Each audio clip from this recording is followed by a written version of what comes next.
तो आपको फ्रिक्शन के बारे में बताया जाए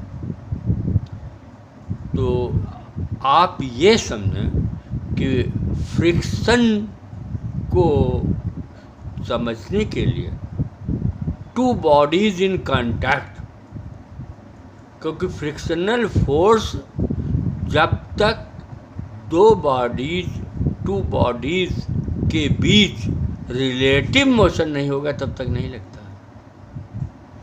रिलेटिव मोशन, अगर दो बॉडीज हैं उनके बीच में रिलेटिव मोशन हो तो एक बॉडी दूसरे बॉडी को, जैसे यहाँ अर्थ ही ले लिया गया और यहाँ पर एक ब्लॉक है, तो ये ब्लॉक को खींचोगे तो अर्थ पर स्लाइड करेगा।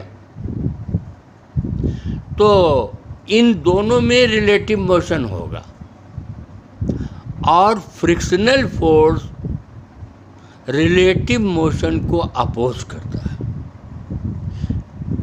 Frictional force has the tendency to oppose the relative motion and it is always in opposite direction of the relative velocity। जिधर रिलेटिव वेलोसिटी होती है उसके अपोजिट डायरेक्शन में, रिलेटिव वेलोसिटी तो हम पढ़ा चुके हैं, तो रिलेटिव वेलोसिटी के अपोजिट डायरेक्शन में यह हमारा फ्रिक्शनल फोर्स लगता है। अब जैसे हम किसी बॉडी को हम अगर खींचें तो तुरंत वो बॉडी नहीं चलती, उसको कोई रोकता है, वो क्या होता है? Frictional force. और अगर हम खींचने वाला फोर्स बढ़ाते जाएं तो एक स्टेज आएगी जब बॉडी चलना शुरू हो जाएगा, तो इसको हम कहते हैं लिमिटिंग फ्रिक्शनल फोर्स।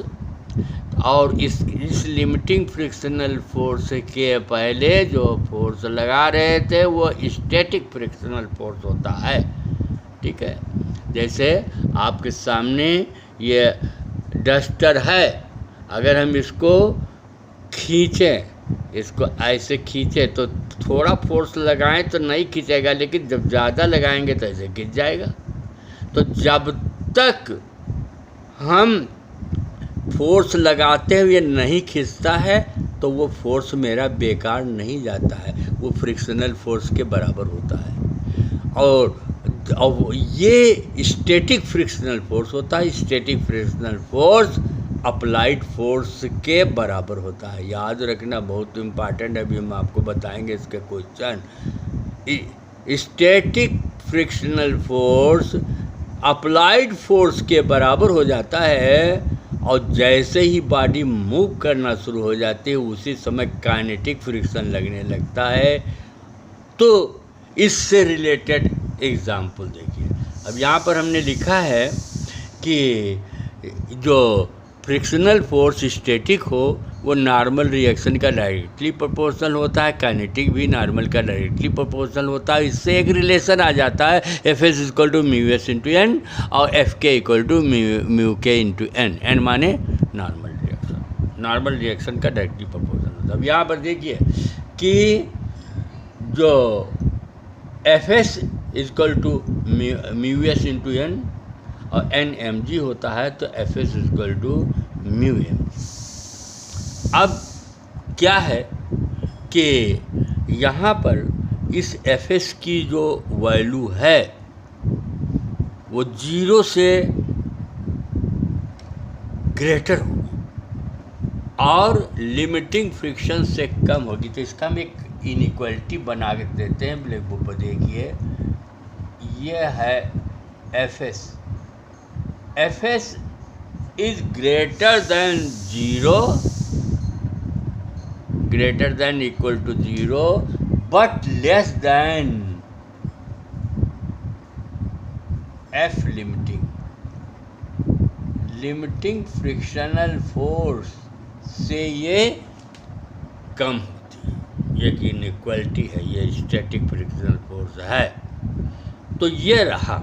अब तो सभी स्टूडेंट ये जानते हैं कि frictional force always opposes the relative motion.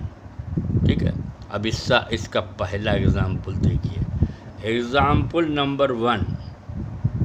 देखिए एग्जाम्पल नंबर 1 यह है कि यहाँ 4 kg का एक ब्लॉक है, इस पर नॉर्मल रिएक्शन एंड लगेगा सरफेस से, और रफ सरफेस को कहा जाता है रफ सरफेस, माने इससे फ्रिक्शनल फोर्स लगेगा।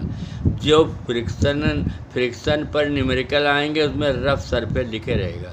तो ये नॉर्मल रिएक्शन है, तो इसका वेट 4 kg माने 40 न्यूटन, इधर 6 न्यूटन का फोर्स लगाया और कोफिशिएंट ऑफ स्टैटिक फ्रिक्शन 0.2 है।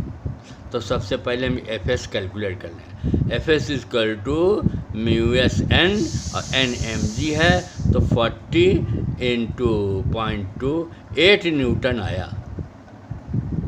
तो तुरंत बहुत से स्टूडेंट लिख देंगे फ्रिक्शनल फोर्स हमने निकाल दिया 8 न्यूटन, ऑब्जेक्टिव क्वेश्चन होगा तो 8 न्यूटन वहाँ पर, ये 8 न्यूटन आपका आंसर भी होगा, ये 8 न्यूटन वहाँ आंसर होगा ऑब्जेक्टिव में, लेकिन ये गलत है।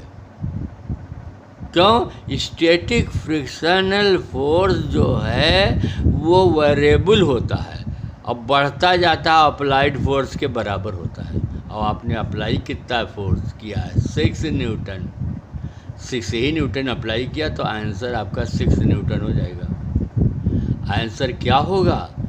6 न्यूटन। याद रखिए कि static frictional force applied force के बराबर होता है। म्यूएस एन करके कैलकुलेट मत करके लिखिएगा, गलत हो जाएगा। तो इसमें जनरली गलत, भूल से लड़का खुश होकर आएगा तो मैंने बिल्कुल सही निकाला, ऑब्जेक्टिव आंसर था उसमें, तो ये गलत हो जाएगा। 8 न्यूटन निकालना गलत हो जाएगा। जो अप्लाइड फोर्स है उसे बराबर करना, ये है अप्लाइड फोर्स के बराबर। अब क्वेश्चन नंबर 2 पे आइए। बिल्कुल ऐसे ही एक क्वेश्चन नंबर 2 हम आपको दे रहे हैं, वो ये है कि your 4 kg mass, now come to the question number 2। 4 kg mass का ब्लॉक रफ सरफेस रखा है, 20 न्यूटन का फोर्स लगा रहे हो, और यहाँ पर म्यूएस दिया है 0.6 और म्यू के दिया है 0.4। म्यू के माने coefficient of kinetic friction, coefficient of kinetic friction, coefficient of static friction. तो पहले आप निकालिए म्यूएस से फ्रिक्शनल फोर्स कितना होगा। तो Fs equal to mu S into एन, तो Fs equal to 0.6 into 40, 24 newton, और आपने अप्लाई कितना किया है? 20 न्यूटन। तो स्टैटिक फ्रिक्शन 20 न्यूटन होगा। ठीक है, स्टैटिक फ्रिक्शन 20 न्यूटन है। आप 20 न्यूटन तक ही फ्रिक्शनल फोर्स लगा सकते हैं। अब अगर 24 करोगे तो गलत हो जाएगा। 24 माने फ्रिक्शनल फोर्स ज़्यादा हो गया, तो क्या बॉडी लौटेगी? कभी नहीं लौटेगी, इसी को एडजस्ट कर देगी। तो आप क्या कहेंगे कि static frictional force is variable force, बदलता रहता है, और इसकी वैल्यू मैक्सिमम लिमिटिंग फोर्स के बराबर तक बढ़ता है। ठीक है, और ये सेल्फ एडजस्टिंग फोर्स है, अपने को एडजस्ट करता